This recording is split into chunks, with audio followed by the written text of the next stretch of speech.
guys, and welcome back to my channel where we spill tea left, right, and everywhere in between.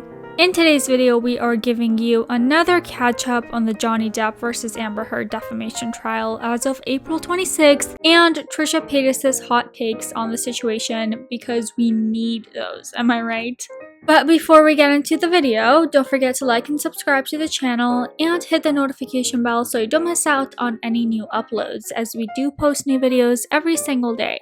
There is a lot to cover, so no time to waste. Get comfy and let's spill some tea. Legal tea. The trial between Johnny Depp and Amber Heard has dominated news headlines and a lot of drama channels as well as social media outlets since it started a couple of weeks back. And the further that we get into the case, the more opinions and conversations that are being born. We covered a lot of the case as a catch-up for you last week, so if you missed any of that, you can check out that video as well. But as of now, there are more details coming to light on the relationship between Johnny and Amber.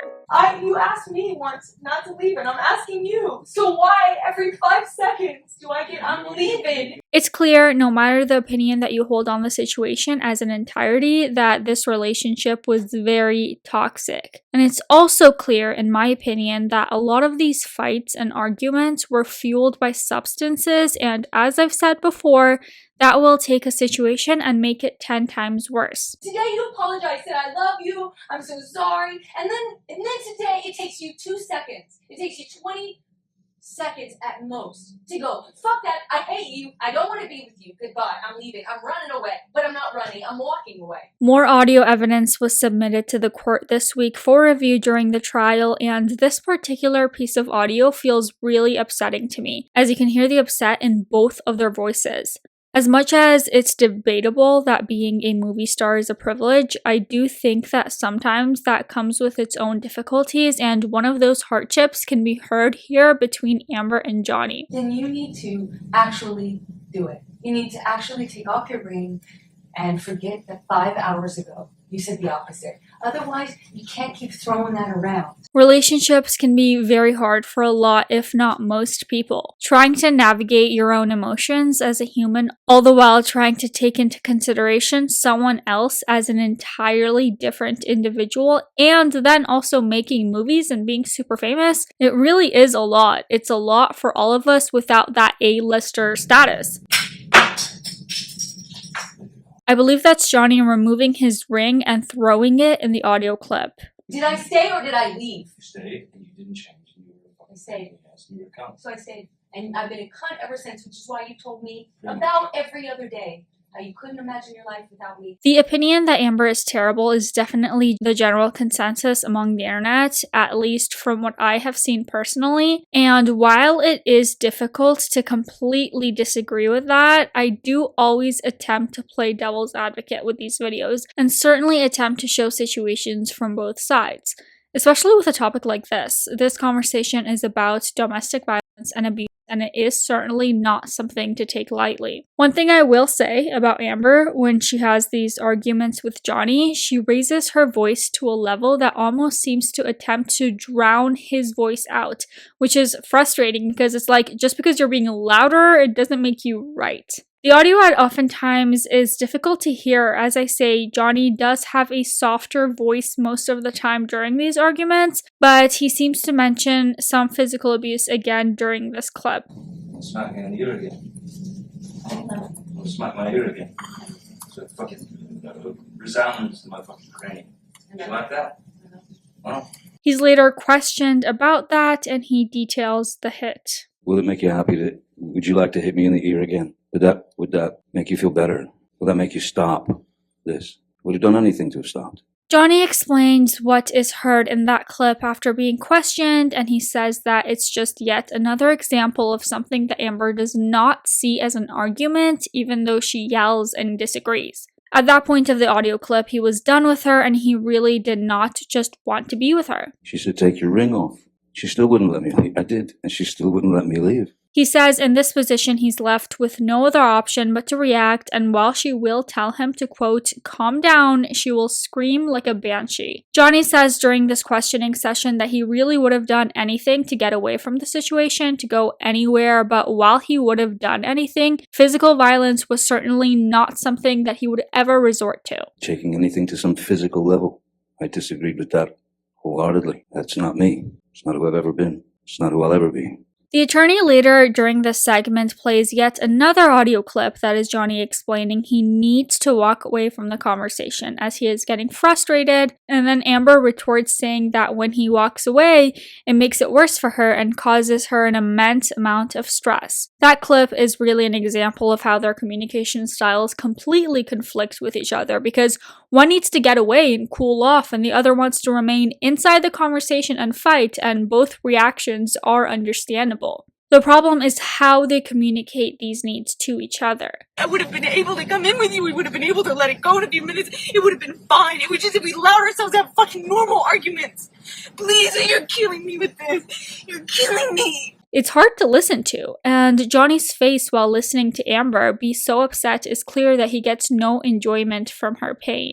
Johnny is asked briefly about the prior audio we had heard of him in the bathroom possibly making an attempt at self-harm. He explained that that recording happened after the restraining order Amber had issued him, and after all the quote lies about him had been told about him to the world. Understandably, a very difficult place to be at mentally. I would have done it because that's psychologically, emotionally where I was.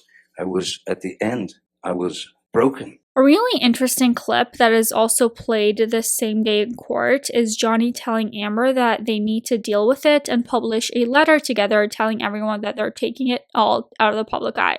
Amber is heard crying and saying that she is really worried about her credibility and getting her reputation back. Johnny asks her why she put the abuse stuff out there.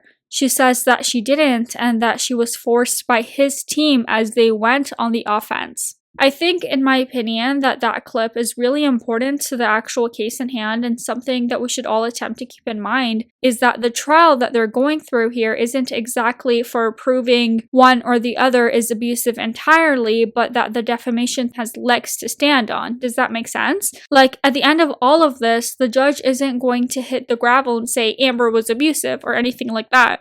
Other audio was submitted from the defense, including a clip of Johnny calling Amber a fat ass after she yells at him to put his cigarettes out on someone else. I told you I would attempt to remain impartial during these videos, so of course we have to talk about this part as well. Amber's lawyer, as a preface to this clip, says that there are multiple kinds of abuse, including mental, verbal, and psychological, and Johnny agrees. Johnny explains to the defense attorney that this recording is basically taken out of context and wildly exaggerated, as he never once put any cigarette out on her. Another clip is submitted into evidence and reviewed.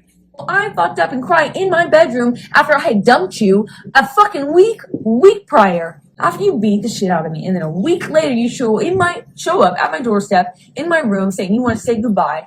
Okay, say goodbye. Oh, I said it? Yes, you did say it. The remainder of that clip is the couple more focused on whether or not Johnny said he was saying goodbye to her or not. A lot of the case includes the clips that we can all tear apart and dissect and discuss piece by piece, but I will say that a lot of the time kind of feels like conversations that we shouldn't be hearing. And as a side note, I know that the man is just trying to do his job and this is a super high profile case and blah blah blah, but honestly Amber's lawyer annoys me so much. And during this questioning this week, he really belittles Johnny a couple of times, especially when he is giving context to the bathroom clip. But again, I get that he's just trying to do his job. Something hilarious happened though. This man loves to object and actually ended up fully objecting to himself during questioning. You didn't know what could cause damage to Mr. Depp's hand while you were there on March 8th, correct? Dr. Kipper told me he'd sustained an injury on one of his fingers. Rejection, hearsay. Wait, you asked the question. Okay.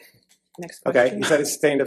I think that a lot of these conversations and fights are things that the two of them just cannot or will not see eye to eye on. And each is so desperate to have the other see the situation from their side that it causes these blow-ups and frustrations and anger. And as I said before, they deal with those emotions in different ways. Johnny's thing being to walk away and cool off, and Amber's thing being to stay and deal with it right then and there in the moment. But of course, anything on the internet that is gaining attention will also gain the attention of Miss Trisha Paytas, who decided to give us her 2 cents on the entire situation. Trisha has been posting Johnny Depp cosplay to her Instagram for a while now since this trial has been going on, and even got into lawyer-inspired cosplay, dressing as Elle Woods from Legally Blonde. Trisha posted to her vlog channel, or rather her family channel, that is just a joke family channel, but is still called that and probably isn't a joke at all. But anyway, she posted a video to that channel with her take on the whole Johnny Depp situation. She starts off her video with a whole ass lie, talking about not talking about things that you are not directly involved in. What the fuck are you even talking about, Trisha? That's literally your whole career. It wasn't even barely a month ago that she threw her opinion on the ring on the Modern Warrior drama on TikTok that literally not a shred had anything to do with her. Not to mention all of the other times. But anyway, she says that she's aware this might get her canceled or whatever. There's this thing, which will probably get me canceled for saying this, is like, you know, believe all victims, and like, it's just so hard. She says that she knows firsthand both ways in the situation, so she's finding it hard to basically pick a side or who to believe. Of course, she knows firsthand and has experience in this from both ways, but Trisha, like literally no one asked, and sometimes if you don't know what to say, nothing will do just fine. I know firsthand both ways, right? I know firsthand where I've come forward and talked about something that happened to me, and like no one believed me, obviously, because online my credibility is completely ruined, and like I did that to myself, whatever, I'll take ownership of it. I mean, the self-awareness is kind of there, I think. Like, Trisha seems to be aware of the fact that her credibility is trash, but it's like, okay, so why speak on the issue right now? Especially when you haven't even developed a full opinion yet. I say all the time that the behaviors of influencers is important and something that we here on the Hot Tea channel are clearly passionate about talking about. And Trisha has a huge platform, so of course, important issues and things that she believes in addressing should be talked about. But like, come on with this topic. Like, hello? I don't think she can sit there and compare her past situations with this trial and everything that's going on with it. It just screams, please keep me relevant. It's so sad both ways. Always. It's always sad, right? She says it's like politics or religion where people will pick a side even though the truth is staring them right in the face. Yeah, Trisha, just like politics. About Donald Trump running for president of the United States of America. Well, I think it's peachy. I think it's superb, actually. And just like religion, sides are super easy to pick, huh? You know, I've had one physical altercation in my relationship, and only one physical altercation. Trisha says that she was the one to lose her cool once in her relationship and that it was really embarrassing and it was an isolated incident and has never and will never happen again. And as much as I do love to dog on Trisha and call her out when she says dumb shit, I will say here that it's refreshing and rather impressive that she can openly take accountability for that incident without making herself the victim and without belittling the situation. I will give props where props are due, you guys. But it is also worth mentioning that I don't think it was just an isolated incident the time that she hit Moses, because she's also known to have like driven her car into Jason's house in the past. She says that while she has made videos in the past exposing people or whatever, she has never lied about anyone before and has always said since the start of her YouTube career that things can always be found on the internet if you're not being truthful. Again, just to call her out a little bit, she just straight up has lied on the internet like so many times, and I firsthand can vouch for that because she's literally lied about me. So like, I don't know, she's just a pathological liar and that's fine. Trisha talks about a time that she lied about a grandparent dying while she was still in school just to get attention. I did have a really bad lying problem as a child, and again, it was never like, I never would, because I always knew it would like come out, right? If you say like, oh, this happened, it would be, to me, I always thought it's easily found out if something did or didn't take place. She says that she thought she could get away with that lie because that grandparent was far enough away that no one would find out. But she says that because of that lie, she kind of put that out into the universe and something happened and that grandparent actually did die. I kind of have worked through that, but I really did blame myself heavily for so long over that, for putting it out there. And I like, and again, it's a little bit on a smaller scale, but not really. Quick spiral aside, Trisha gets back to talking about the case and seems to have a lot of emotion kind of tied up in the trial and continuously goes back and forth on what her thoughts really are. She says it sucks to have someone not believe you, but when the evidence is right there, it's hard. And she says that the stigma surrounding a man abused by a woman is also hard, and she knows this firsthand. She says that Amber should have this held over her head forever, but isn't sure that she should never be booked for work again if she truly shows remorse. I feel the projection a little bit here. And obviously forgive yourself, and maybe you'll get to work again if you're lucky. I don't know.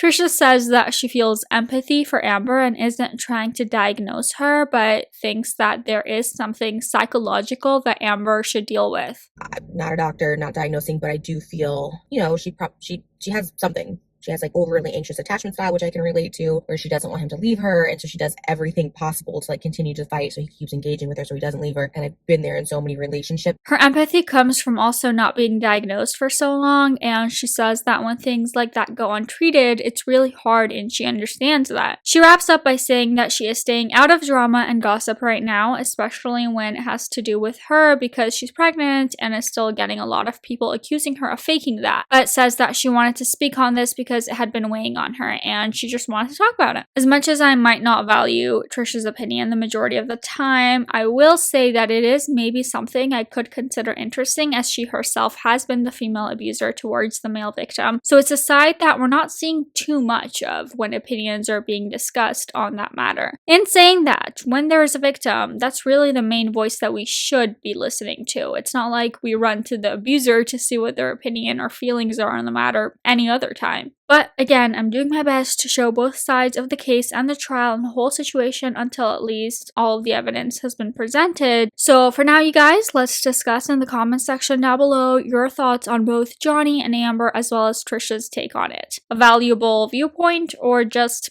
no? That is going to be it for today's video, you guys. Thank you so much for watching. Don't forget to like and subscribe to the channel and hit that notification bell so you don't miss out on any new videos. And for now, let's enjoy some eye bleach.